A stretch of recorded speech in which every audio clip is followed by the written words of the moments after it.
টাকায় একটি দ্রব্য কিনে কত টাকায় বিক্রি করলে 20% লাভ হবে? দ্রব্যটি যদি আমি 100 টাকায় কিনি তাহলে আমার বিক্রি করতে হবে 120 টাকা, তবেই লাভ হবে আমাদের 20%, মানে 100-তে 20।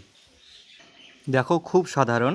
তাহলে জিনিসটি 100 টাকায় কিনলে বিক্রি করতে হবে 120, আর আমাদের এই অঙ্কে সবসময় আমাদের যত টাকায় কিনেছি তাদের ধরতে লাগে 100। তাহলে আমাদের 100 সমান সমান কত? 580। কিন্তু আমাদের 100-তে বিক্রি করলে চলবে না, আমাদের 20% লাভ লাগবে। তাহলে আমাদের বিক্রি করতে হবে কত টাকায়? 120 টাকায়। তাহলে 100 সমান যদি 580, তাহলে 120 সমান কত? এটাকে যদি আমরা সমাধান করি আমাদের উত্তর বেরোবে 696।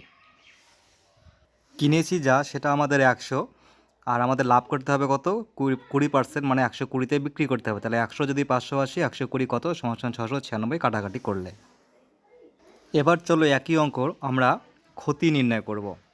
580 টাকায় একটি দ্রব্য কিনে কত টাকায় বিক্রি করলে 20% ক্ষতি হবে?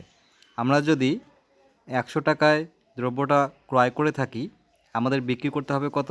80, তবেই আমাদের 100-তে 20 টাকা লোকসান হবে, মানে 100-তে 20% লস হবে। এখানেও আমাদের যত টাকায় কিনেছি সেটাকে আমাদের 100 রুপে ধরতে হবে। যা দিয়ে কিনেছি সেটা পুরোপুরি আমাদের 100, এবং সেখান থেকে আমাদের লস হবে 20%। তাহলে চলো দেখি, আমরা দ্রব্যটা ক্রয় করেছি 100, আর এই 100 কত? 580। তাহলে এবার দ্রব্যটি আমরা বিক্রি করব কততে? 80-তে। দেখো, 100 যদি 580 হয়, তাহলে শুধু 80 কত হবে? এখানে কাটাকাটি করলে আমাদের উত্তর দাঁড়াবে 464।